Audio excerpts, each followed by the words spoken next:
Dr. Hassan, thank you for accepting our invitation. You can share your screen or your slide if you have any.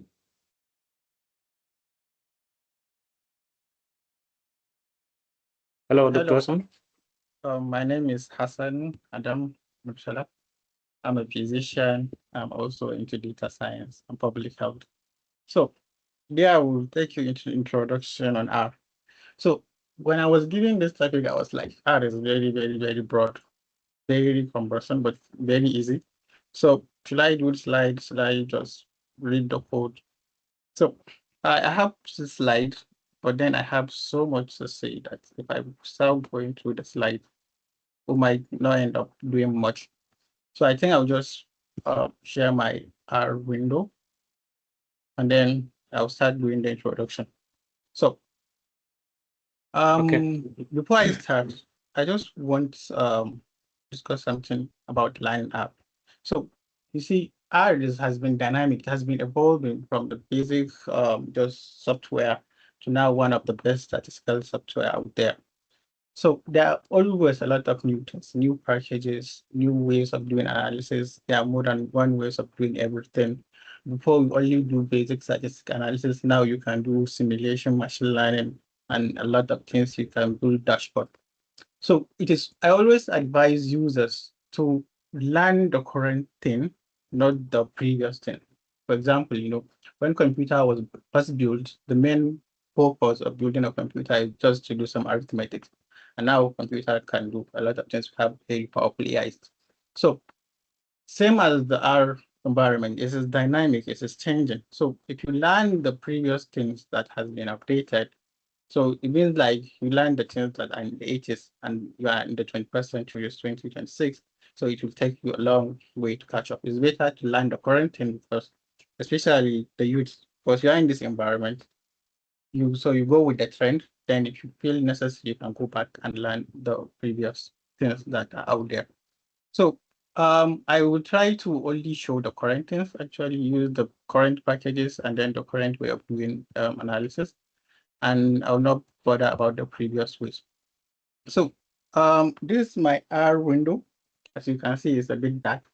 So um, I'll start by introducing R. So R is a pre-programming language and it is used mainly for data analysis, but now you can use it for a lot of things. The word pre is very important because I think that's why it's very popular. It is pre and it's very powerful. Then why will you be subscribing for something like SaaS where you're paying $1,000+ per month just to do the same analysis that you can do with R? So we have R and R Studio. R is like the brain, while R Studio is the IDE, that's an integrated environment where we have everything. So what you are seeing here on my window is the R Studio. So in the R Studio, we have 4 pages, we call them pane, that's PANE. We have the source, we have the console, we have the environment, and we have the files. So the source is where we write our script, and then the console is the R itself, that's the brain, just like a car with the engine. So the console is the engine. That's why if you take a look at the console, you see the version of R you are using. And then we have the environment. Anything you created, any data object you created, any object you imported will be shown in the environment. And then we have this one, that's the plot page, where it will show all the files, all the plots that you created. But today we'll be using something different. As I said, things are evolving.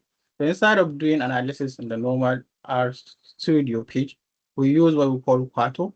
It's an integrated environment which integrate both the code and the output in the same place. So that means that you write your code and you get your output in the same place, instead of the traditional way where you write your code in the script and then you get your outputs in the console or in the plot page if you are plotting something. So in the first pane here, that's the source pane here, is the Quarto I've already opened. So everything you are seeing here is a Quarto. I did it in the in Quarto also. But from Quarto also, sorry, I'll have to talk very fast because we have a lot of things to do. Apart from the Koto, also we have R Markdown, which is also very popular. It's just like Koto is an improvement on the R Markdown, but they do basically the same thing, but then Koto is a bit better. So the most important thing is that you'll be able to get the output of this presentation either as HTML file, as PDF file, as PowerPoint, or as Word document. So all I need to do is just to knit it at the end or render it, and then I can share the output to everybody. So that's why I'll be using this. So before then, I would also like us to know the ways or tricks how to make our analysis easier. That's by using shortcuts. There are a lot of shortcuts in app. Even this window, as you see, is not the normal because I modified it. The normal is a white screen with with everything, just like the normal white screen. But if you're looking at screen 247, then you need to protect your eyes, right? So that screen are more comfortable on the eyes. So you can modify everything. You can change the position of the art scripts, the console, the environment. You can play with the environment to your liking. So what I'm going to show you is the shortcut. I use the shortcut a lot because it makes the analysis faster. So if you go to tools here at the top, everybody can see the tools, right? Then you scroll down to keyboard shortcut. You click on that. It will open a bunch of shortcuts. So you see, if you click on Control Shift Enter, it will run the analysis. If you want to put assignment operator, you put Alt and hyphen and a lot of bunch of other things. I find them very useful. I always try to share this with the new learners because it's something that will make your life easier, because typing the code always every time is sometimes stressful. So I know you did not take a good look at the shortcut, but then I want to open the source pane, and there is a shortcut for that. And the shortcut is Control-Shift-1. So you see everything that disappear, only the source pane. That's what we'll be using, where I already have the code. So one might ask, how do I open the code here? So to begin with, if you are doing the analysis, it's advised to open a project. That means that will help you a lot because all your files, all your output will be stored in a single folder that's easy for you to find and also easy for us to reference when doing further analysis. So click on File, then click on New Project, and then create the new project. While for the Koto, if you are open the Koto, at the top left-hand side, that's my left, you see a small plus here. If you click on it, there is a drop down. We have this Koto document. You can just open it. Just like if you open a new script, you can click on the new script here, or you can use a shortcut Control-Shift+N, which is for the shortcut, which is easier. So to start the introduction, I said I have the PowerPoint slide. Maybe later on I'll touch some part of the slide because it's also important to explain things in a different way. But in R, we have a bunch of things. We have packages, we have then we have the base R function. So if you are downloading R for the first time, I've not touched the part of downloading R because that is very easy. If you just search on your Google R, download R, it's very easy to navigate and download R. The only thing that you should not that you have to download both R and RStudio, install everything, and then open RStudio, and automatically it will open the R in the console. You should note that the RStudio will not create a shortcut on your desktop. You have to look for it in your Explorer. So if you download R for the first time today, it will come with a bunch of inbuilt functions. Those functions are called base R functions. While if you want to use a further function, more functionality, for example, like previously, there's no machine learning in R, was because they developed a function for it, you can do machine learning. So if you want to do something better or more innovative or more like versatile, you use a function. And the function, there are toolboxes in R that contain the functions and new functions. They contain data set, and they contain a bunch of code that helps you with your data analysis. So just because I'm talking about the functions here, we have one of the most common packages we use in R, which is the tidyverse. And to install a package, we use the function install.packages and then write the name of the package in parentheses and double quotation. So This is a bit of introduction, but we'll start doing the class proper. I believe that if you're learning something, it's better to learn the thing on the job. For example, you learn the skills on the job. For example, if you learn data analysis, then don't just go and start reading books of data analysis. You read and forget. Get a data set, do the analysis, read, do, which is much better to learn. So at least it will stick to your mind. You will hardly forget. And then it will like stimulate your curiosity to read more. Because, for example, if I'm doing analysis on a data set and got stuck, I ask for somebody, or I read a book, or I watch a YouTube video, and I found the answer, and then I implement that. That will stick better to my brain. So that's the same approach we'll do here. So we'll do a real-time analysis from a situation where you have a data set. For example, you are a clinician, or a friend of yours is a clinician, and he is doing a project or a study, and he collected a data set, and he sent it to you and asked you to help him with the data analysis. So from that point to up to where you did the analysis, create some output, some beautiful plots, some tables and everything, you did some statistical tests and share with him the results. So I'll just share the slides at this point. I'll just be juggling between the slides and this. But the slides, I will spend minimal time on the slides, because to me, they are the least important, while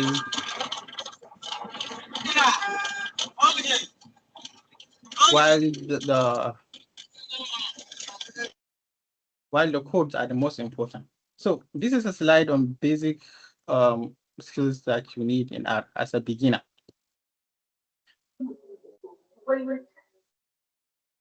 So just to acknowledge, these slides are originally for my mentor, which is who is Prof. Hamis Salihu, when he was in the University of South Florida. Now he's the current DG and CEO of Kano Independent Research Center. So these are his slides. So there are a bunch of them, but we'll just look at the basic skills, some of the basic skills, before we go back to the real coding, where we learn more. So this, as I said, is the normal R environment, not the one that I modified that you saw earlier. So you have the source, where you have the script, you have the console, where you have the R, which is like the brain, and then we have the environment and the history window, and then we have the file plots and the packages page. So the R script is where you write your code. So you can create a new script, just like a Microsoft Word window. You write, you save, and then you share with everybody again. So that's helpful. But in the console also, you can write the code there and get the result there. But then the problem is that you cannot save it. You can only, maybe if you are export maybe the output, like you're exporting the table or the plot you created, or write a CSV file with everything. While the environment, as I said earlier, is if you create any data object, will be in the environment, and then the file plot will be the plots. Just to note that the files here is the files in your Explorer, and if you have a working directory, that's a place where R will be saving the information. The files will be directly from that folder that is your working directory. And if you delete a folder in this file window, you are directly deleting a folder in your Explorer. So it is always good when you're starting the code to start by writing the date, the title. It's just like how we date a paper when you're writing an essay. So because we said RScript is just like a Microsoft window, right? So we're also dating this one and writing the name of the program. So as the basic functions of any computer is to do numeric calculation, which is addition, subtraction, multiplication. So that's not the aim of R, because R is too powerful for doing that. And it's not like that if you want to calculate your money that you have been saving for years in the bank, you open R to just use as a calculator. It's not that. It's just showing that the basic function of a new computer that was created initially is to do this numeric arithmetic analysis. So then what's important here to note in this slide is that we write the code, but how do you execute the code? There are two ways to do that. You can click on the run, which is at the top right corner of your source window, or you can use a shortcut. I love using shortcut. Just press Control Enter on the keyboard, and that code will be executed. But you should note that If you are using the R script, then the output will be in the console, which is directly below the R script if you did not modify your result. But if you are writing your code directly in the console, if you don't need to press Control Enter, just click on and press Enter on your keyboard, and it will run automatically. So this is, for example, we write the code here on the script, and then we get our result in the console, right? So next is all the multiplication. So with asterisk for multiplication, forward slash for division, and then we use the power, that's the, I don't know the name, something for the power calculation. How do you save your script? You save your script just like you save document in Microsoft Word, click Control Save, or you open the file and then select Save, and it's normal. That's why earlier I said the script just like Microsoft Word. So if you said you look at the title of your new R script, it will be the name that you gave the new script. Instead of .docx for normal Microsoft Word, this one will be .r. If you are using R Markdown, it will be .rmd. And if you are using Quarto, like the one we'll be using shortly, it will be .qmd. So we have data object in R. So this is a type of data that R receive and process. We have scalars, vector, factors, list, and data frame. Some argue that there are no scalars in R, while some argue that there are scalars in R. So what are scalars? Scalars are single data object. So maybe a single number pi or a single character Sunday. That's all a scalar. While some argue, that's why some argue that even that single number or single character is a vector with a one by or one object. So how do you create that single number or characters or a vector in R? We use what we call the assignment operator, and this is the assignment operator, which is a less than with a hyphen in the front of it. So the good practice or the standard way of coding is to use this assignment operator, which is the forward assignment operator, but there is also the backward assignment operator, and they look different, and then but then they perform the same function. In R, we don't use equals to sign to create an object, though if you use the equals to, it will work. But then the standard way is we don't use equals to, but we use equals to inside some functions and also in some places during the analysis. But the assignment operator is the most important thing. I like using shortcut. So the shortcut for using assignment operator is Alt and a hyphen. You don't have to be writing this small less than and a hyphen at the end. Just Alt and hyphen, the assignment operator will appear. So this is how it is used. You just put X is equal to, but not equal to, is assignment operator here, and then 5. And you look at environment, you have created a data object with X, and the value we assign to X is 5. So I will stop here. I'll go back to the I'll go back to the I'll go back to the R window.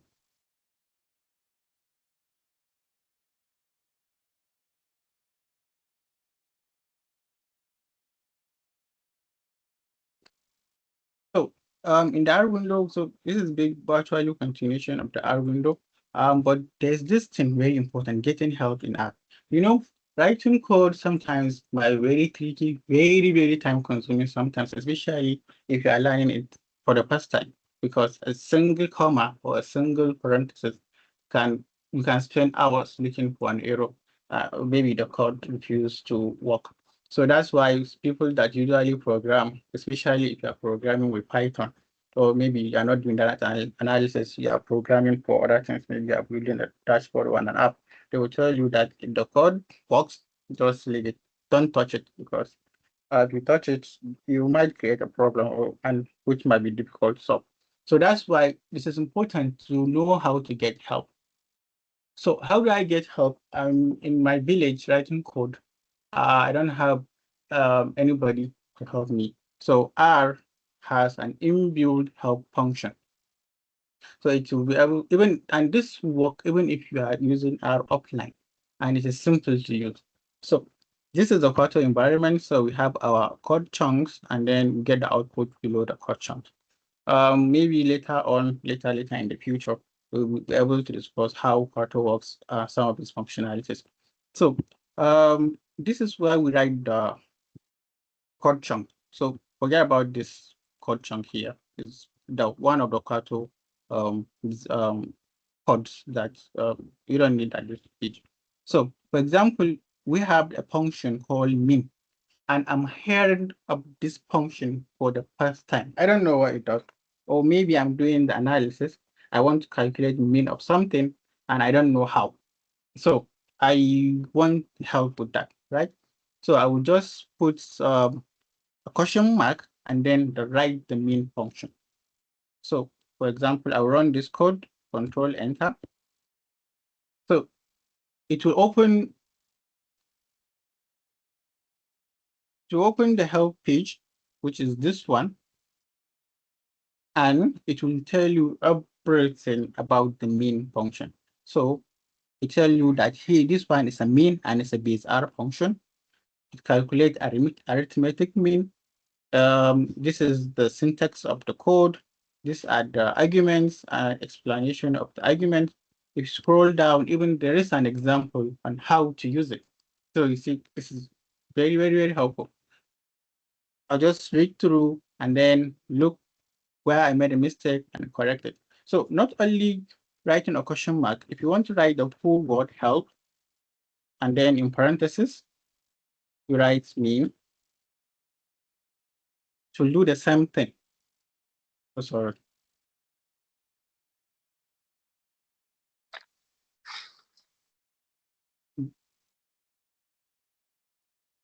So if you write so you see, R is very, very, very case sensitive. It reacts to everything.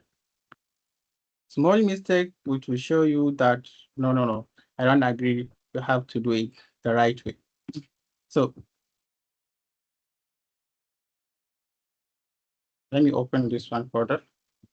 So how does R represent its error? So R represents the error like it will say, it sometimes give you the error at its is, or sometimes it will just put an asterisk where the error exists. So if you are writing the help is a function.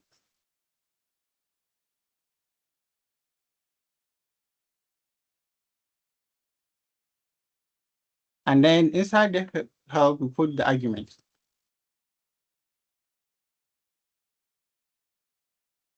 And it opens everything. So it's very, very case sensitive, and it's very easy to make a mistake because you are writing the code by yourself. That's why it's important to use some of the shortcut, because, for example, here question mark, it's easier to just write the question mark and then run. And then if you are writing help, even writing long notes will make you make a mistake easy. So we have R as a calculator. We discussed that. So this one is the one we use for exponential. That's the power function. That's the I don't know the name of this, but that's what we use for the power. And we can also calculate further arithmetic units. So we can calculate square root. We can round off numbers. So for example, if you want the square root of this, just write the square root. These are all these R functions. If you want to round up this one, just round, and this function, this is the number I want to run, and this is the number of decimal places we want. So we are rounding it up into 2 decimal places. If you write pi, it will give you the value of pi, which is the same as this above that we rounded up. And next is saving things, creating a data object and giving it a title. So this is very important because you create a data object always in R. But then sometimes you don't want to create too much data object. Why? Because R runs on your RAM. If, for example, if I'm using a computer with 2 gig RAM, if I create too many data objects, it will check on the RAM, and then some of the analysis will be very, very slow. If I'm doing, like, for example, simulation, I'm running machine learning code, I'm running machine learning algorithm, maybe I'm doing like SBM. It will take sometimes a lot of hours. Even our computer is like 16 gig RAM, so it runs on your RAM. So it's important. If you don't need a data object, just don't create it. Password. So you remember we said we have our assignment operator here, right? And we are using it to like assign a title or a name to a data object. So our data object here is 34, and we want to give a name to that data object, which is age. So that's 34 is age. So we put age, which is the name of the object, and we put our assignment operator. Remember the shortcut, which is Alt Shift, and then we put the age 34. If I click on that, if you take a look at the environment, you have 34 there. So how do I get my results? So I click on this one, nothing happened. Just that in my environment, I see that I have a value of a data object called 34. So to get the result in your console, if you are using the normal R Studio window, or below your code chunk, if you are using Code or R Markdown, just write the name of the data object and click Control Enter. Or you can use the function print. Print is a bizarre function, and you don't need any package to do that. So at this point, I want to highlight something. All functions in R come with parentheses. So for example, if I said print, or maybe I said view is another function, I put parentheses, then this is automatically telling me that this is the function. R always come with what we call it's always remind you of what you are writing. So it completes the name of things that are in there. For example, if I view, it gives me a suggestion of the view. I select it, it will complete everything. It's a good time now to demonstrate the backward assignment operator and how it works. So this is the forward, and then we want to use the backward. So as we said, backward, so we turn everything backward. So we said 30, or let me use the value 24, then the backward assignment operator. For this one, there is no shortcut for it. That means I have to type it manually, and usually I hate typing such things. I just prefer to write it normally. So just type as normally the hyphen greater than this time, and put H2 and run this one. And if you look at our environment, we have the new H data object set. So when will I use the backward or forward assignment operator? Whenever you wish to, because it is at your own discretion. It is at your own wish on how you write your code. The only thing we want is that if you are writing your code, just like a handwriting, people with good handwriting will find it easy to read what they wrote. If it is in a school, you find a lot of students borrowing and photocopying their notes because they have very, very nice handwriting. Everybody can read. But have a terrible handwriting, then nobody will look at it. Maybe even the lecturer making your exam script will have difficulty making it. That's why it's a good practice to write your code in order. For example, leave spaces. If you look here between age and the assignment operator, I have spaces. And then from the assignment operator to the numeric vector, I have also space. And also I have space between the code chunks.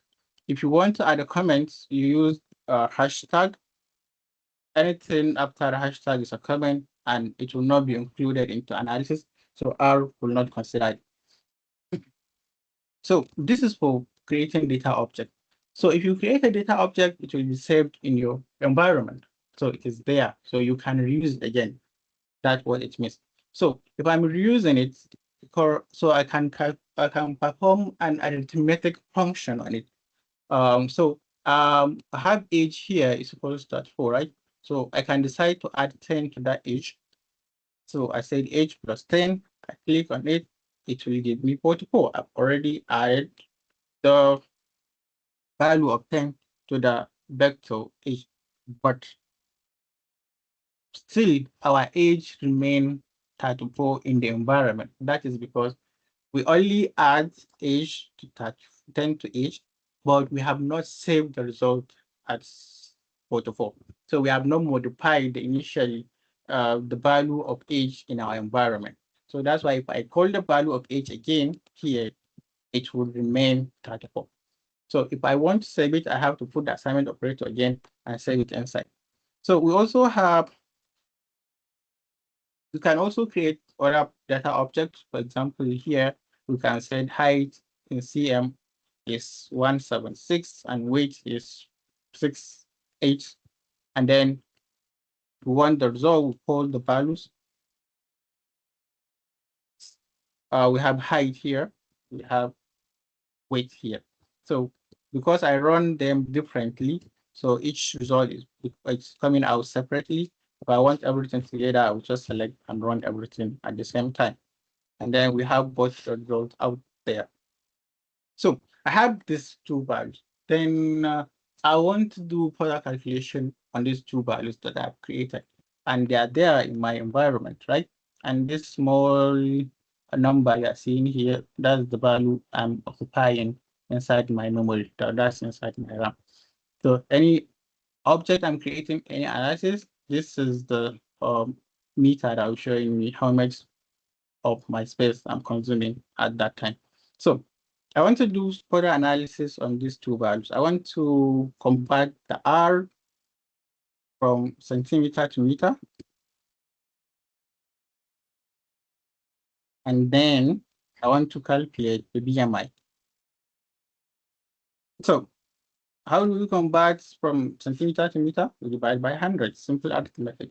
So I just carry the value, but I'm not using the value, I'm just calling the name of the value, which is height in cm, and I divide it by 100. And I saving everything into a new object called height in meter, height underscore meter. So here I'm creating a new data object. If I select this, only this part, and I run it, it will run. But then if you look at my environment, I only run the output, but I've not saved the results in my environment. While if I place my cursor anywhere on the code chunk and press Control Enter, because I have this assignment operator, I'm saving everything that's the result of this arithmetic calculation into this data object. And it will show here I have a data object with this value, which is the value of the height in meter. So if I save it, it means that I can use it again for further analysis. So I want to use that value to calculate BMI. What is the formula for BMI? BMI is simply calculated as weight in kg over height in meter squared, right? So let's write the formula exactly as it has been mentioned. So we said weight, our weight is already in kg, so we don't need to convert it. Our height in cm, we have converted it to meter by dividing by 100. And then we need to put the square root. So to put the square root, we use this sign and put the square root, which is good. We put this thing in parentheses because we are adding the square root, just like we do for normal arithmetic. We are using more than one arithmetic value at the same time, you put some in parentheses. So if I run this one, only this one, I'll get my result, but I've not saved it in my environment. That means if I close this window, that means I will not be able to use it for further analysis. But if I want to use it for further analysis, I have to save it in my environment. You see here, I have BMI and the value is stated. And if I want to see it in my console, and I just write the name of the BMI or use the print function and then Control Enter, I have my value for BMI. So you see, data objects can be created in R and then they can also be removed. Why do we need to remove data object we have created? Because as I said earlier, any object we created in R, it's taking a space in our memory and R runs on that memory. So if I created too many, it will, and maybe I want to run a simulation of maybe 1 million, 1 million iteration, then it will take me like 2 hours. So I have to clear my RAM, make sure that unnecessary data objects are not there, and then run my simulation. So you can clean it by selecting at this broom function or you can use you can write the code for it. I don't want to be writing code because this is a introductory class. So if you run this code, it will clear everything on your environment. Let me try. So you see our environment has become empty. So next we need to discuss the different type of data values in R. As I discussed earlier in the slide, we have scalars, vectors, we have characters, numeric variables, we have logics, we have a lot of things, right? So let's start with the numeric values, which we write them as numbers or integers. And they are also outlined in R as numeric or integers. So 42 here is a numeric value, and we are saving it as a number. And then the name here, Amina, is character. Why is it a character? Because it is inside this double quotation. The standard way of writing a character value in R is to put it in double quotation. But if you put a single quotation, it will also work. But that's not the standard. Usually, R programmers use the double quotation. Then we have the logic, which is true or false. And then we are saving everything into this data object. So the first data object is called number. The second one is called name, and the third one is called seek. At this point, it's important to note that even if it's a number, if I put it in double quotation, to R, it's no more a number. It becomes a character. So its value change automatically from number to character. So if this is a number, I'll be able to run like mean, median, discrete analysis on it. But if it's a character, I will not be able to do that. So even if it's a number, in parentheses, it automatically becomes a character. But how do I check whether this is a character, whether this is a numeric value, whether this is a logical value? We use a function in R called class. That function is a bizarre function. You don't need anything. So just write the name of the data object. Just write class. Immediately you start writing class, it will give you a suggestion. It's a bizarre function. You click on it, it will come with its parentheses automatically. Then you write the name of the data object inside, for example, here a number, and then control enter. Okay, I did not run this one. And then control enter, it will take you that this is a numeric value. If I ask the class of the second one, which is name, and remember we set this value, which is a character inside, it will tell you that this is a character. And if I set true, which is a logical value, inside seek, if I run this one, it will show us that this is a logic. But the most important data values in R are the vectors. So initially I said that we have scalar and vectors, and some argue that they are nothing like scalar. Everything is a vector. So vector is the most important thing in R because almost everything is a vector. We create everything as a vector, and we write everything as a vector. Even the strings that we are using, they are virtually character vectors. So how do I create a vector? Vector is created by combining two or more, even one, because we said that scalar is also a vector, two or more character or values of the same type or the same kind. For example, if I have a character vector, it will contain all characters. If I have a numeric vector, it will contain all numeric vectors. And we use the function, this C with parentheses, we call it concatenation or combine. You can choose any other, but we usually call it concatenation. So just go with concatenation. So it's a small c with parentheses. It is what we use to create vectors, be it numeric vector, logic vector, character vector, or any type of vector you can think of. So how do I create a vector? I put this C with parentheses, then I list my vector inside, separated by a comma. And as I said earlier, make your writing readable. So put spaces so that everything will be clear and easily to read. Why do we need to make it easy to read? Because we can easily make a mistake and we need to find the mistake where it's occurring. So we read R code from inside outside. So all these numbers inside, we concatenate them. making them a vector. And then using the assignment operator, we save them into this data object, which we call ages. So if I run this one by clicking, by typing control and enter, nothing will show because we are saving it inside the object. But if we look at our environment, to show that we have an object, newly created object, and that object we show here is a numeric vector with 1 row and 5 columns.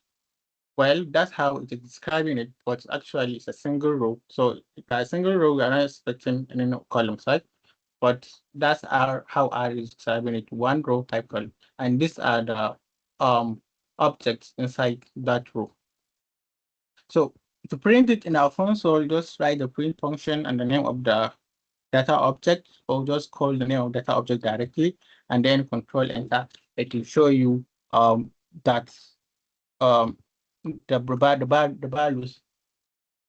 values, the observations inside the row. This square bracket with 1, it's what indicates that this is a vector, and almost everything is a vector except where we have list, but even list contains vector inside. So we have this vector, and because we have a bunch of numbers, everything is a number, is a numeric vector, and it shows here that it's a numeric. In the environment, if you can see, it's showing NUM, meaning that this is a numeric. But what will happen if I put parentheses to each of these numbers? So I put, double quotation. So I put double quotation to each of these numbers. Let's see what will happen.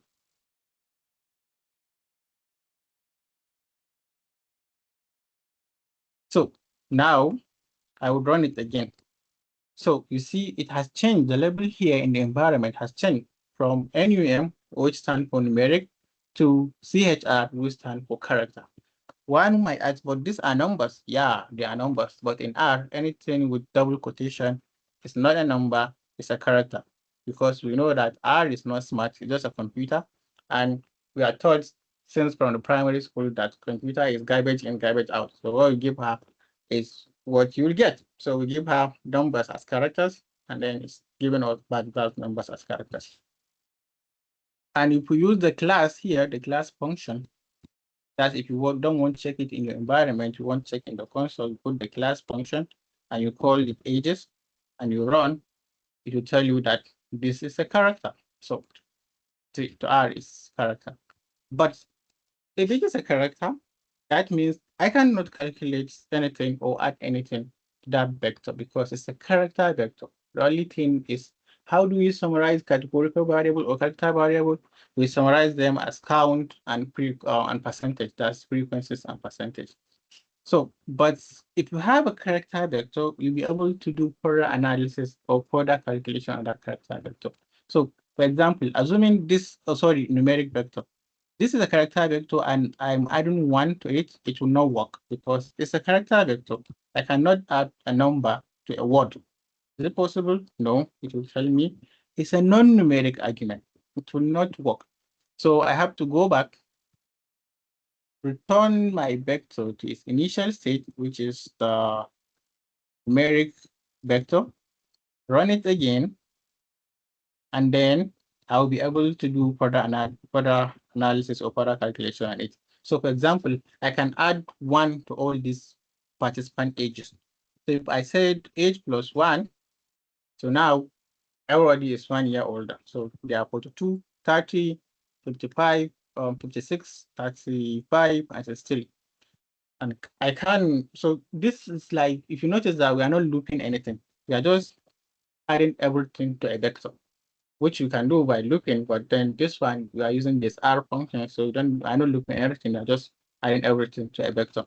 So we can multiply, you see the result of the multiplication, and then we can divide, you see the divide or multiplication. So this is vector analysis. So anything, if a vector is come as a whole, so if you are doing everything, it will affect each value inside the vector. And this is only unique to numeric vectors, but there are other things that you can do with character vectors. Another thing to note that is that we can do something we call criteria-based selection. That means in a vector, you can choose some of the things inside the vector and then leave the rest. So for example, you can select only those that have age more than 40 years. So it will give it as a logic. So those that have age more than 40 years, we have true. Those that have age less than 40, we have false. True, false, that's how the result is. For this is not, well, okay. Well, we'll talk about that later. The criteria-based selection is an important thing that we learn, and then I have some more on it below. So because this is a numeric vector, you can calculate the mean, you can calculate the median, you can calculate the maximum value using the max, or you can calculate the minimum value using the mean, and then you can calculate the length, that's how many observations are inside the vector. There are 5. So mean is a function. So there's add function, just like mean, if you calculate the mean of the object, and then median, max, minimum, and the maximum value. But in R, there is a function that summarizes everything. That will give you the minimum, the maximum, the first quartile and the third quartile, the median, and the mean, but no standard deviation. That means you have to calculate the standard deviation separately. And how do you calculate the standard deviation? You use SD in parentheses and then write so this really was the standard deviation. So how do I give everything excluding the standard deviation? I use a function called summary. So there's R and then put stages and then run, control, enter. And then you see you have everything. So you have the mean, you have the maximum, you have the first quartile, the third quartile, the median, and the mean. So it's easy. We use it also in exploratory data analysis so that you can see whether you have some value that are likely to be outliers. That's maybe they're out of range. For example, if you look at your mean and you see that it's minus 29, you know there is no age that is minus 29, right? Or you look at your maximum and you say that it's 962, that's not feasible. So you can easily explore the data that way. But we look at the data exploration shortly. So how do I build vectors? So initially we build vector like this, right? Just create the vector, use concatenation, put the numeric value and everything. But in R, there is more than one way to do everything. Everything, almost everything. So just like everybody has his preferred way. So we can use these two functions. We have sequence and repeat. Sequence is just creating a sequence of numbers from one to something by something. So the syntax is from, to, by. That's how it is. So for example, I'm creating a sequence of number from 1 to 10. But because I have not put the next argument, which is by, it will just put it by 1. So it will be 1 to 10, 1, 2, 3, 4, 5, 6, 7, 8, 9, 10. But here I put the by, which is by is equals 25, or I can say 25 only. So anyway, it will work. It will create 0 to 100, but in the interval of 25, 25, 25. So in our how do I put this in? So in our function, we have what we call arguments. And arguments are what we modify to get the results we like. Some argument will work by default, while some we have to modify them to get the result we like. So for example, if you look here, initially it said by is equals 25, and then I removed the by and just put 25. So arguments are like that. You can choose to write it in full, by is equals 25, and it will work, or you can just write it because R knows that this is the argument you are parent. Then we have this function called rep or repeat.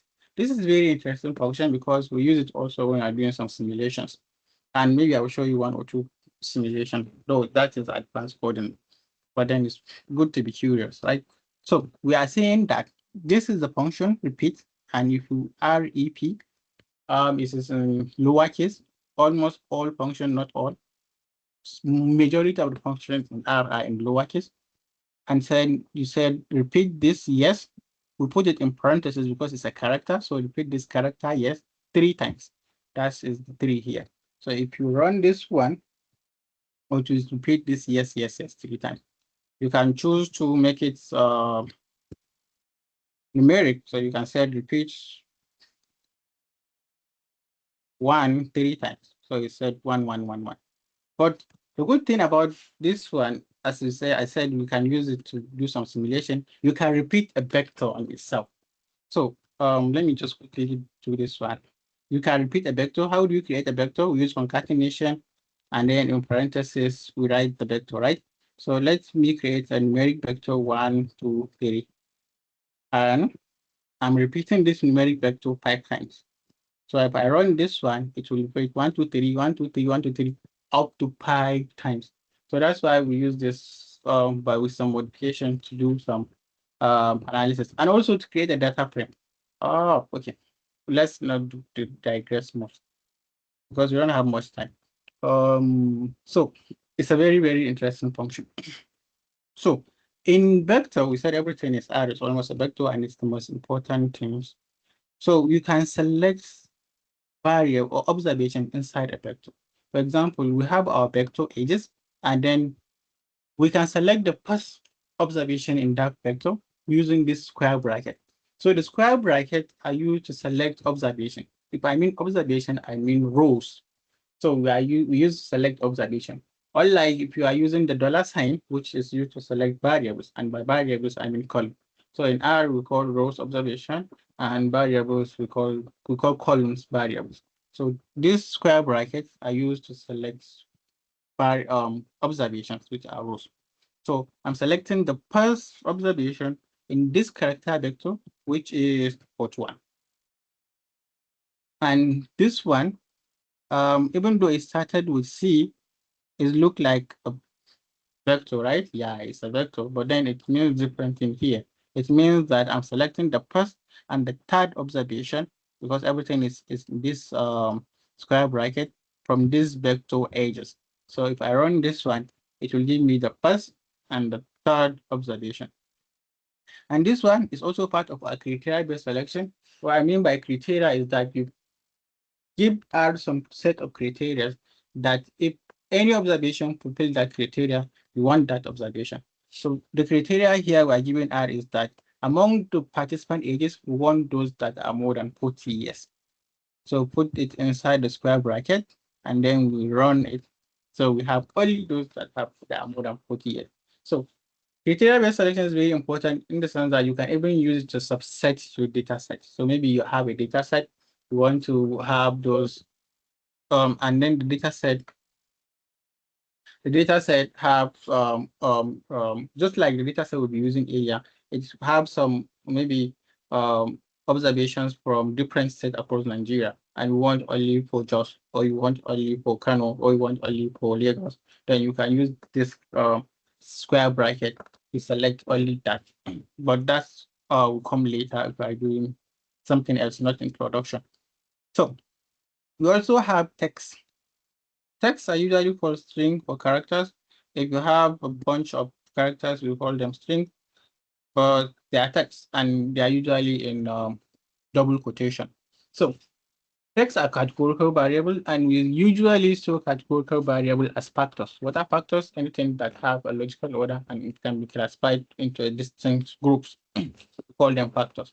So, and then we use that factors to summarize categorical variable, right? Because we said categorical variables are summarized as count and percentages, while continuous, if they are normally distributed, we summarize them with mean and standard deviation, and if they are skewed, we summarize them as median and interquartile range. But these are categorical variables, right? So we are creating our object here for categorical variable for a character vector, and that vector contains males, females, males, females, male, female, and we set everything to be equal to sex. So sex. If you look at your environment, you have created a character vector with 4 observations. If you want to convert that character vector into a factor, and we use just a function called factor, which is with our function. So you just set factor in parentheses, you write that name of data object you created, that name of the vector you created, and then you run it, and then nothing happened, right? But then if you look at your environment, it has changed from a character to a factor. And we said factor had some distinct levels. And so the levels are male and female. That means you'll be able to summarize it as count and percentage. If you want it, you want to print it in your console, you recall the name of the vector and then control enter. It will show. And then if you want to see the levels, just say levels 6. But I'm always curious because I said there are more than one ways to do everything in R, right? So that means there should be another way how I can create this this vector. So I want to introduce a new concept here, which or something we call a nested function. But before we go to the nested function, so you remember the repeat function we used earlier that we used to create vectors, right? So do you think we can use the repeat function here to create this vector? Yes, we can, because it will even create better object vector than this one. So how do you use it? So for example, let me just write a new one. Okay, let me just write this. So you use the repeat. So this is the first function, as you can see, it comes with its parentheses immediately. So inside the repeat, we create our vectors, and we said we create vectors with the concatenation. So this is the concatenation. I like copying and pasting, so I copy this one and put it here. So this is the first vector. But you remember the argument for repeat is you repeat this to the number of this, right? Okay. So I have the first argument. So I have this vector. I want to repeat this vector, but how many times? So I have to specify how many times I want to repeat the vector.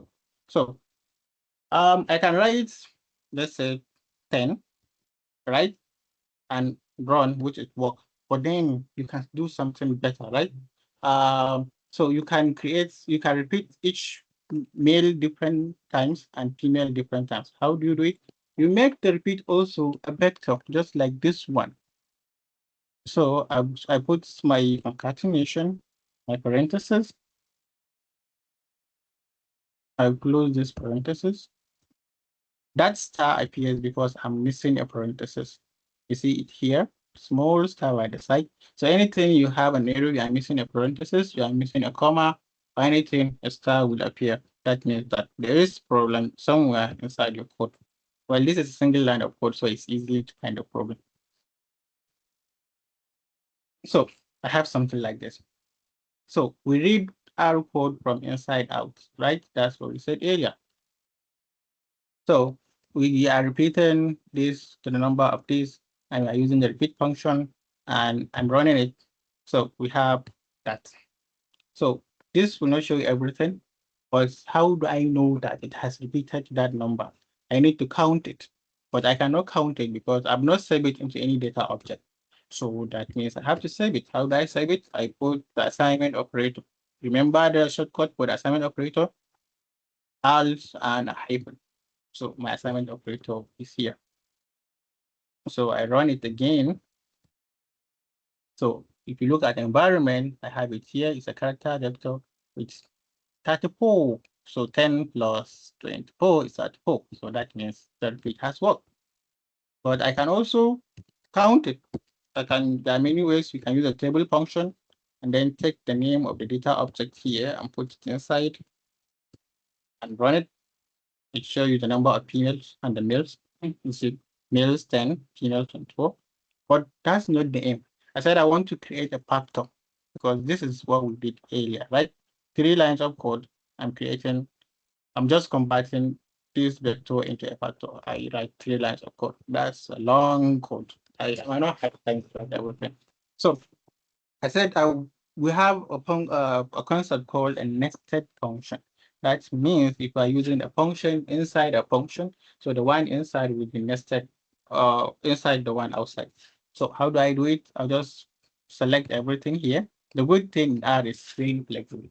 I want to put parentheses, I'll just select everything and open a parenthesis, and then everything now is inside a parenthesis. And then I'll put my function here out. So you see that we have two functions. The concatenation is also a function inside the repeat function and then inside the factor function. So it means that I will repeat this to just specific numbers and I'm converting everything into a fact. If I run everything, take a look at our environment. It said it's a factor now, not a character. So how do I confirm that? I use a class function, class, what's the name, gender, and run, have a factor. So you see, in just a single line of code, I've created what I've done with 2 lines or 3 lines of code. So it's easier to use. Always think of another way to do or what you have done in app, especially if you are learning, because that will help you first like get the logic of what you are doing. And then also it will help you expand your R vocabulary, just like normal English vocabulary. The more you read, the more you know. So also this one, the more you practice, the more functions you use, then the better ways to find a solution. You know, data analysis is a critical thinking thing, because a clinician or somebody will go to the field, just pack all the data he can pack and then send it to you, and he wants you to make sense of the data. You don't know, you have never seen the data before, then you have to think critically, look at the data wisely, and then find the best way to make sense of the data, because they are expecting you to make sense of data. They don't care how, but then you have to make it sensible in a statistically acceptable way. Not anything like I said earlier, even presenting your numeric variable in mean and standard deviation or median and departure rate, it follows a statistical assumption. So you have to test the normality of the vector. If it's normally distributed, you use this. If it is skewed, you use this one. And there are a lot of statistical tests that you can use to test that. So you have to make it sensible. That's why data analysis and statistics, they go hand in hand together. You need some basic knowledge of statistics for you to be able to do good data analysis. If not, you do the analysis, you have the numbers, you have the chart, you have the figures, but then it might not necessarily that you are doing the right thing. So let's go for that missing values. So this is very, very, very important, because there is no way. Well, sometimes you are collecting your data in your project, you have 1 or 2 missing value. And sometimes if this project is very small, you have complete data, which is good. But then real life data, real field data, usually there are missing values inside. So first you need to know what is missing, and then how to account for that missing value. There are many ways to account for missing values, but first you need to know what is missing before you account for that missing value. So in R, missing values are written as NA, which is not available or not applicable, or just NA. So for example, I'm creating a numeric vector with a missing value. So this is a numeric vector called weight. This is my assignment operator. I'm creating a vector, so I'm using my concatenation, small letter C, and in parentheses, I write the numeric vector, and I throw NA in the third position. So I run this one, nothing happened. If you look at my environment, it shows that I have a numeric vector, which is good. But then I have a numeric vector. So that numeric vector is a weight of participant attending diabetic clinic at British Aquarium Teaching Hospital. So I want to know their mean weight. So I'll just say like Dr. Hassan have shown me how to calculate mean in R. So I'll just write mean the name of the vector. So yeah, that's how you do it, right? Yeah. So I write it, I run it. Oh, it's showing me what's happening. Well, because inside that your vector, there is a missing value, and that missing value is NE. And this is a rule in R. You cannot do an arithmetic calculation where there is a missing value. But that's a disaster. How will I calculate my mean, right? One will ask. So there are ways to control for that missing values, which is important. But then you should note that everything is guided by a statistical principle. If missing values are less than 5% of your vector or 5% of your data set, then you can control that missing value by just skipping or ignoring the missing value. If they are more than 5%, maybe up to like 10, 20%, you can do simple imputation. If are more than that, you can do multiple imputation. But if they are more than 40%, then it is, even if you do imputation, it is assumed that the result you get is not representative to the true population, because everything is tied to the true population. We want to generalize our results. We want to say that in a research study, the participant attending diabetic clinic, they have the mean weight of that, and that hypothesis is true. But if you have a missing value of more than 40%, that can never be true, because that means if you did the imputation, you are taking everything that is not a sample that is representative of the population. So you are calculating something totally entirely different, and it's not acceptable. So how do I correct this thing so that I will get my mean weight here? So I use the first way for controlling for missing value. That's like telling R to skip that missing value, is using an argument called NA.rm is equals to. This argument will tell R that in this numeric vector, whenever you come across NA that's a missing value, just skip it. That's like jump and go to the next value, and at the end pick everything and calculate my mean. So for example, in this vector, it will take only this one, 68, 72, and 80, and then calculate their mean. I should skip this one.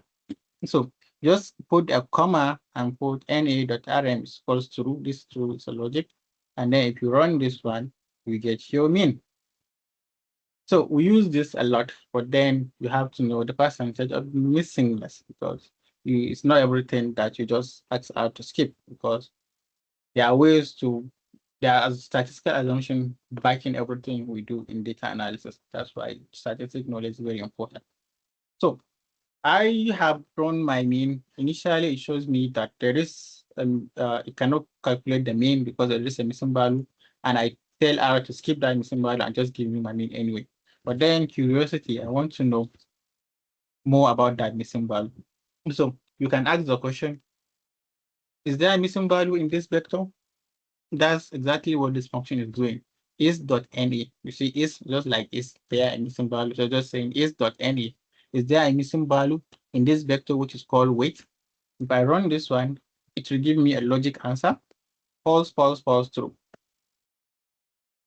So false, it will take each of the objects observation inside the vector and give you answer for that. It's just like you going to class and saying, who is absent in this class? Then they tell you that this person is absent, which is the true value, that this is absent of person in the class, right? Yeah. But there are other ways to check for missing values, right? Another way is using another base R function called, we said there are more than one way to do everything in R. We can use complete.cases. So complete the cases is also this R function, but this one is asking whether inside of asking, is there a missing value? It's asking, are you complete? Is the observation complete inside? Then it will give you a logic question, which is opposite of is.ne. So this one is a true, true, true, because it's confirming that this one is complete, this one is complete, this one is not complete, and then this one is complete. While is.ne is confirming that this one is missing, this one is not missing, this one is not missing, this one is missing, and this one is not missing. But even though complete the cases, you can turn it around so that you can reverse the order where how it keeps the result. Instead of giving the true, true, false, you can use this not, which is exclamation mark. This logic, they are like, yeah, So they are like logic, and this is saying that's not complete. So instead of asking complete the cases, asking not complete cases, and you see it gives us exactly the result it gives for is.na. These are some of the ways. And another thing is to know the position of the missing value, which is very, very important, because it's not enough that you know that there is a missing value, but then you can ask at which position. So there are a lot of things just to learn in that actually. So use a nested function here. So I will take this is.na. Let me bring it down. And then I'll add another function, put my parentheses. I will put this which function. It's a base add function. You see, everything is base add here. So it's telling me that at position 3, there is a symbol, and which is exactly where it is, right? It's in the 3rd position. So let us look for, just be curious, explore a lot of other functions. So this is important, especially if you are doing imputation. Sorry.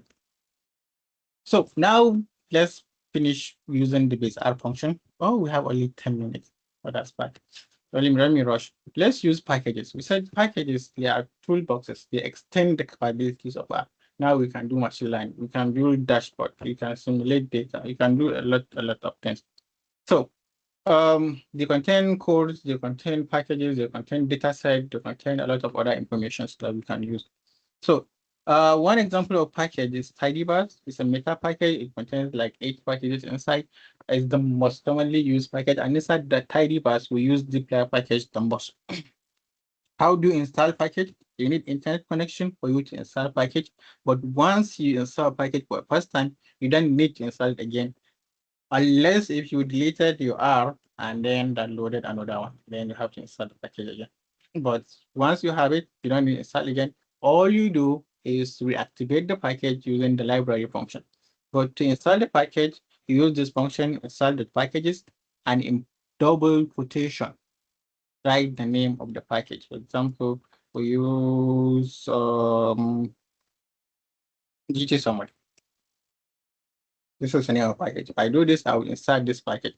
But once I install this one, I don't need to use again. I put it in hash, making it a comment. The shortcut for doing this is Control-Shift and C. Then once I'm using a package, I will just do the library function, just like you are calling the package, you are activating the package. Now you use it. So here I'm activating 3 packages: Tidybars, Janitor, and Scheme-R. So these packages are used for exploratory data analysis and data cleaning. So as I said earlier, we are looking at a practical scenario. So assume that you have a friend, he's a clinician, he's running a hypertensive clinic, he's a cardiologist, and he's doing a study on that patient where he's collecting some data on their age, their gender, the location of the clinic. Maybe he has other friends across all states in Nigeria, so they are also doing similar. He's collecting their blood pressure, their weight, heights, and other variables. So he sent the data to you, and now you have the data. So you want what first? You want to load the data into R, because the data that is not in R is useless. You cannot analyze it, except you are using Excel or some other statistical tool. So to load the data, you use 2 ways. You can use I call it crude way, that's the unprofessional way, which you just come here, click on import data set, you have the drop down, and then you select some of these things and import the data. I'll not even show you that. It's not the standard way of doing it. The standard way of doing it is to write the code. Why are we writing the code? Because here we can save the code and then we can share it. So it is reproducible. You know, now we are in the age of open science, right? So we want to show proof of everything we are doing. So that's why in some journals, if you are publishing, you also publish the codes with it. So that's why you need to write it in a place where you can save it so that it's reproducible. If I just imported my data set using this import data set, then I'm just importing the data and nobody will see how I imported the data. So I'm not ethically following the good practice of open science. So let me load these three packages: tidyverse, JNeter, and SchemR. So it has some warning saying my R is outdated. I'm using 5.2, this is 5.3. So first, I will import the dataset. So there are two ways of importing the dataset. You can use some of the base R functions, and then you can also use the packages. The base R functions usually are dplyr functions. So inside this tidyverse, they are dplyr. I've suppressed the message. Let me make this true. We see a lot of information that this package will display that I've suppressed earlier.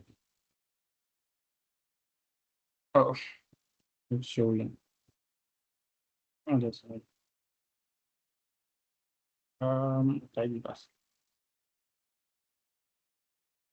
Oh, let's see if I'm silent for the first time. So, um, I'm loading the data. So we have the base R functions, and then we have the function in the dplyr package. So there are two ways. If you are depending on your file type, files are stored in different types. We have tab separated, comma separated, Excel. You can have SPSS file type, R file type, SAS file type, a lot of files type. The most common is used for data analysis is the CSV, which is comma separated. And even the CSV, you have two types. You have those separated by a comma and those separated by a semicolon, which some countries in Europe use, like Switzerland. So for the package, for the base R function, I'm loading a CSV file. So let's assume that this friend send you messy file with a lot of missing data.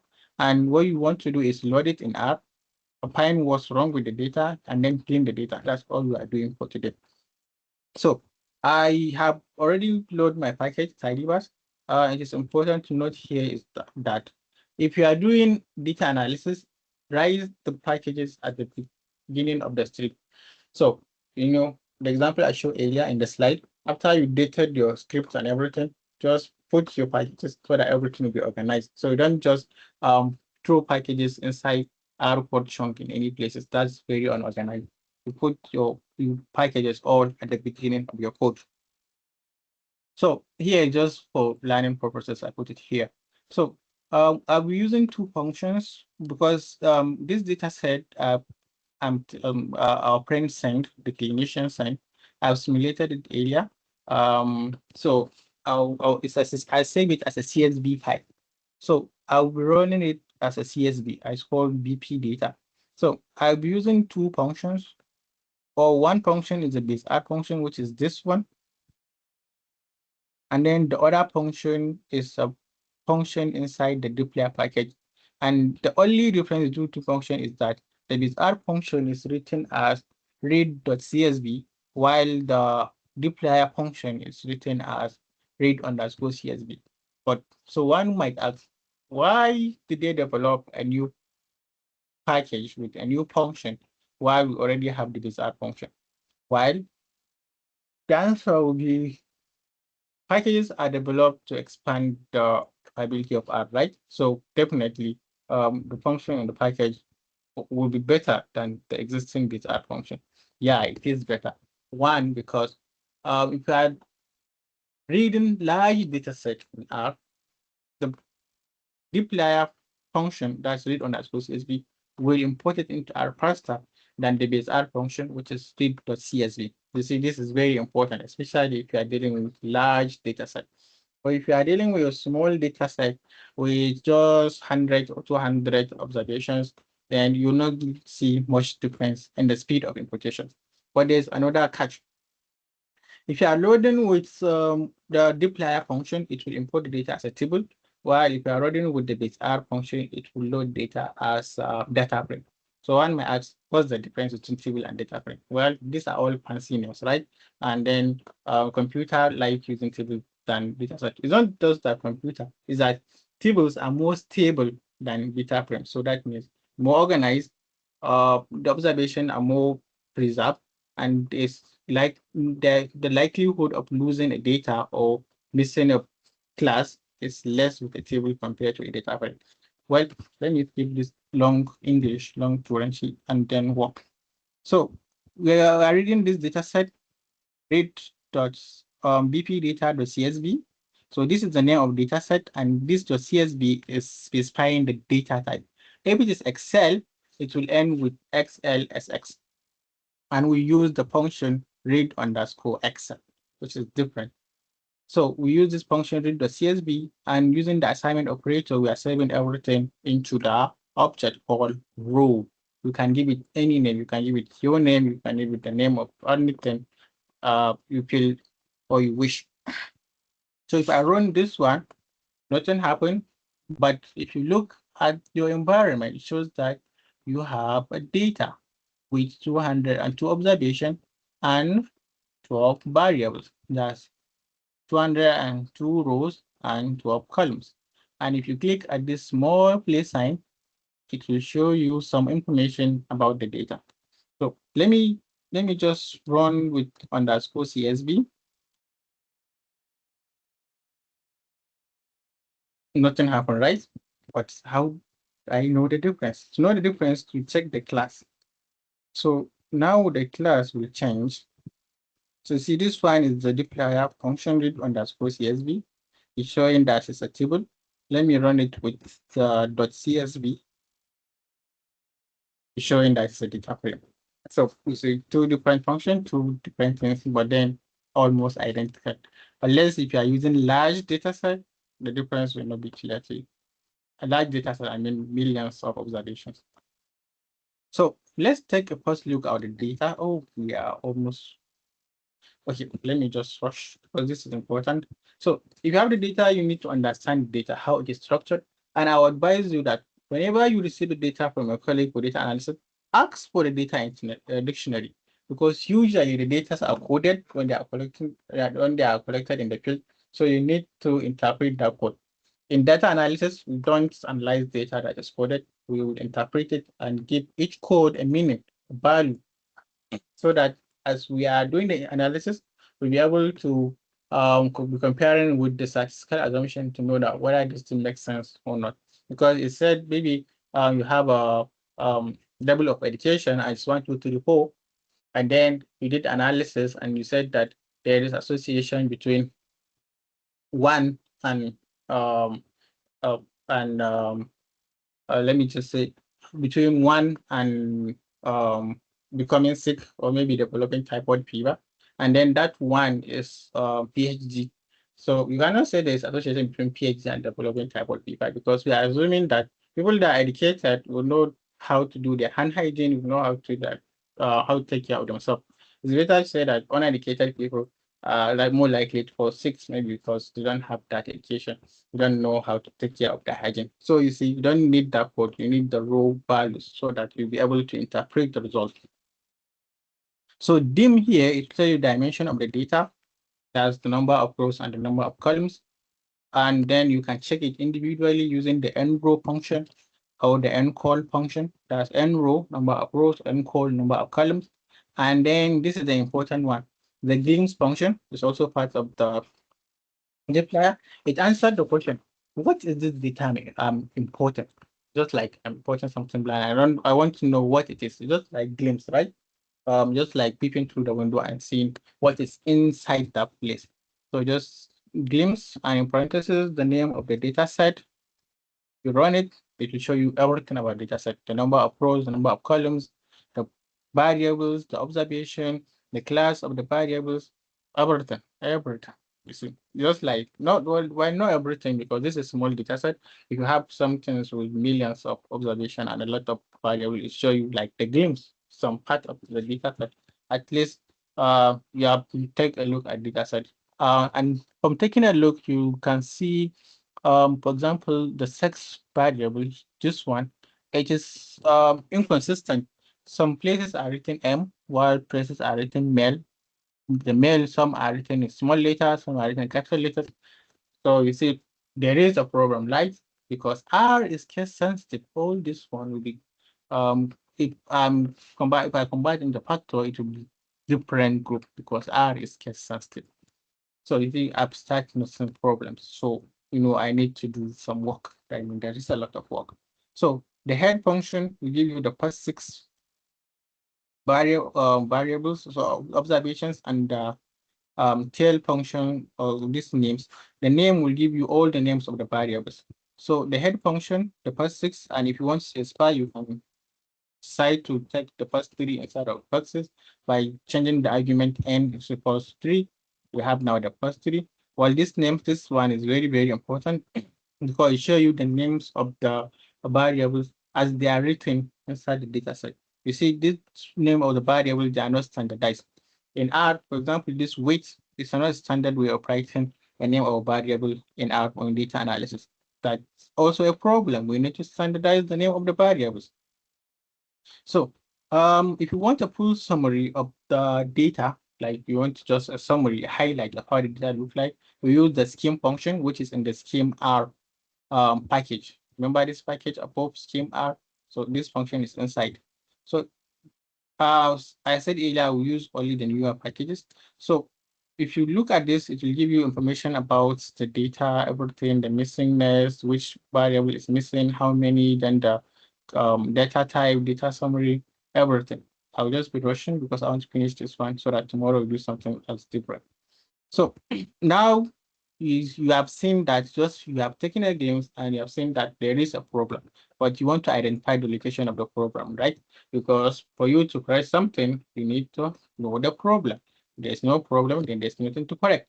So now I will look at the sex variable. So this one here is the pipe. So pipe operators are written in 2 ways, either this one with a vertical slash and a greater than, or that so this one is the old one, sorry. And then the newer one, which is percentage greater than percentage, just like this. They are called pipe operators. They are inside dplyr package.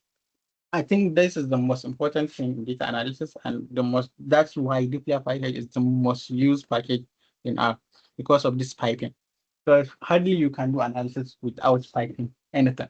That means you create thousands and thousands of lines of code, and which is very easy to make a mistake. So the pipe is just like, you remember the concept of a nested function, putting a function inside a function. So that's what the pipe is. Just like a water pipe, everybody knows a water pipe. It has one entry and one exit, right?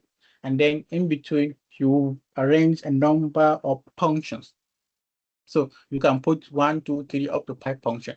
And the input of this function will serve, so the output of the earlier function will serve as the input of the next function. That's how it works until it existed into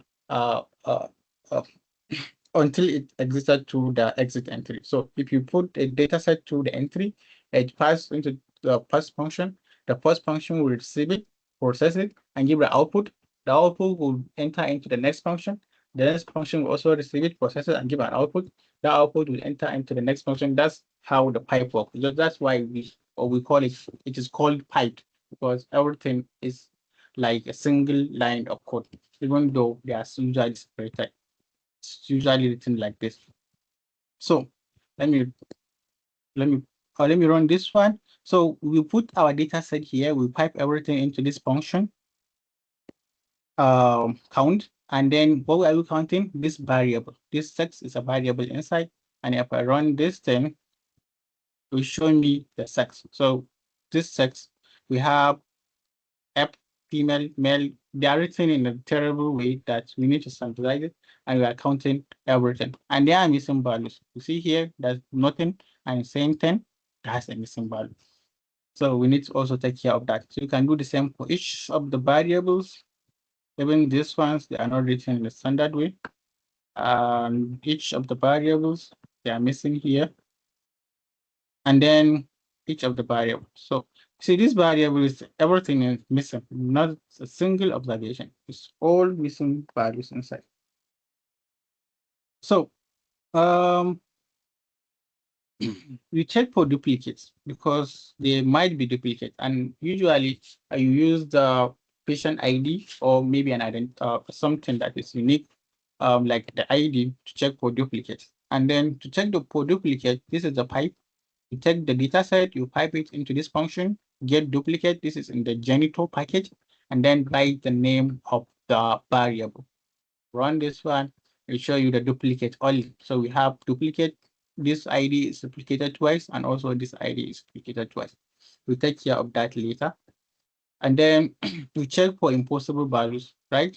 So it's just like we are using the summary, checking the minimum, the maximum value, and then so for the age, okay, let me just explain this one. So this one, we use the summarize function. This summarize function is a dplyr package. It's one of the packages, the functions we use also a lot, usually in combination with group by. So we are saying that in age, we said we read R code from inside outside, right? In age, we want the mean. Mean is an arithmetic function, so it will not work if there are NAs. So we add this argument to control for NA, and the output we call it youngest, and then also the same maximum in age, so maximum age we control for NA, and then the output we save it as oldest, and then also maximum weight, and then the output will save it as heaviest. So if we run this one, we have an error. What you're saying, sometimes the error is you guys do exactly to the error. So it's saying that this object's weight is not pound. So that means we have not written the name correctly. So how do we get the name? We check the names of the, you remember the function names? Then we check the names and find the correct name of this variable. Why is it? So it is written like this. I'll just copy and paste it.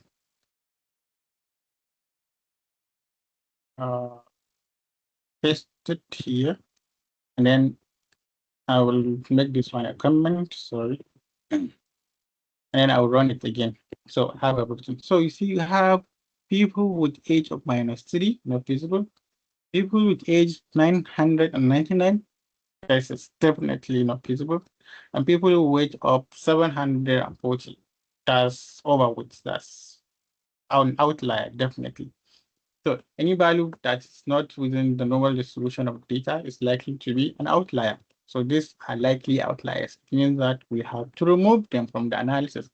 If not, they will skew our analysis. So we'll move ahead further. So we filter. This is one of the criteria-based selection we are using, but this one we are using some booleans. Booleans are used for okay, if you are using PubMed, if you do the systematic review, you know about this booleans. So booleans, we have an, or, and then that's the most common, an, or, right? So this vertical slash is the O. So this is our criteria. So in the data set, we pipe everything into the filter function. The filter function is in the dplyr package.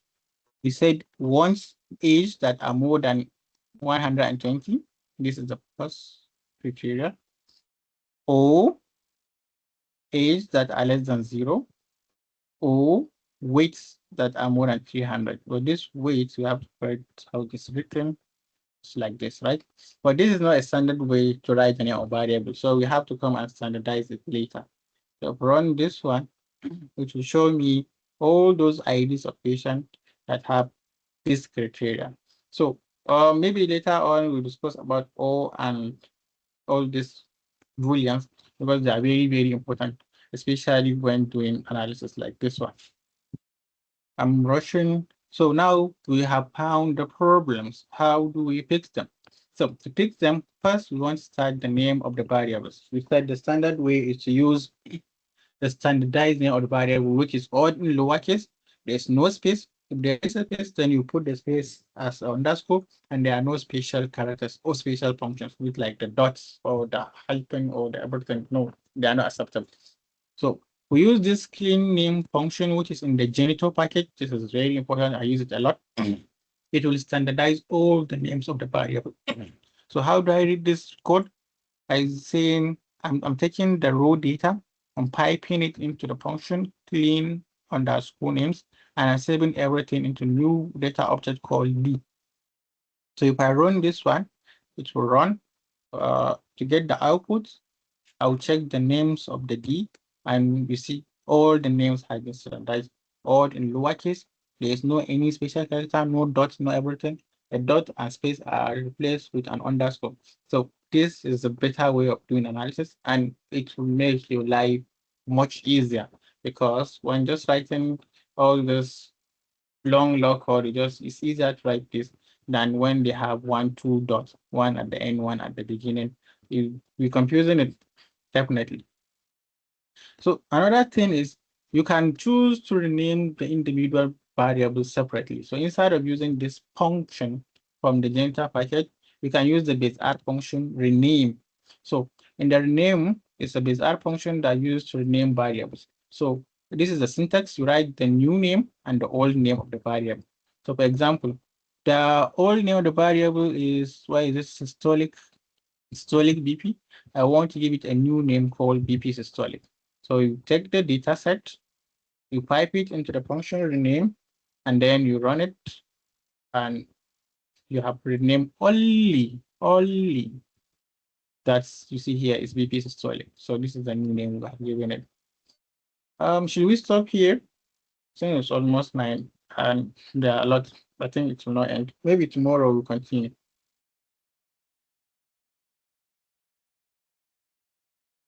All right. Thank you very much, Dr.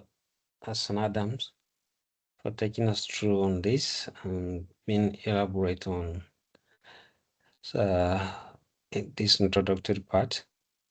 Just like you said, tomorrow we'll continue. Is there a question? If you have question, you can unmute and ask.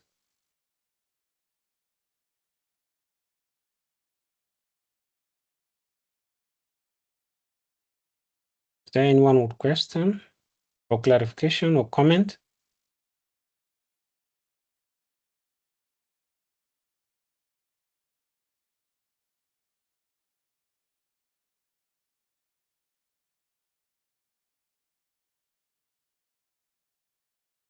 All right, I guess no one has a question.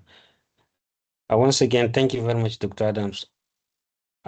Tomorrow we should continue at the same time by 8. Please, let's try to join in time so that we have enough time to go through. Be patient, learning R, just like you said, in the first place, it's going to be like, oh, what is this? But by the time you continue to practice, it will be easy for you to grasp. And please, when you're joining, try to open your computer and be doing the exercises alone. It will help than maybe continue to just listening without real practice. Adams, anything to add before we hang up? Okay, I will just apologize to the listeners because there's a lot of things to do. There's a lot of things to learn. And as you said, line art is a steep cup. It's difficult to climb, so it's not easy. But then it's doable. It's very, very much doable. And I encourage us to practice a lot. I just try to use the real data and then real world example because I believe that's the easiest way to learn by practicing in a real data on real scenario. So don't mind me speaking long. I will share the presentation after tomorrow. You can read through and practice at home at your pace, and hopefully you'll be better than us in the future. Thank you very much. Any other person with question, with comment?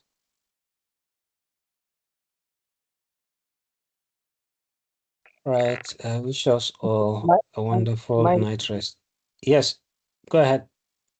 Mine is comment to Okay. our facility. So thank you very much. I'm Usman. I couldn't join early.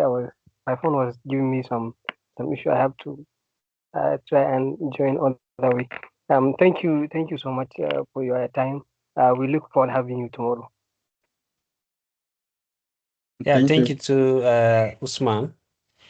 Usman is one of our volunteer, let me say here. And he is the one that tried to source for us, Dr. Adams. So thank you very much for your effort, and thank you for what you do to just our users. See you guys tomorrow. Have a wonderful night rest. Yeah, good night. Bye-bye. See you.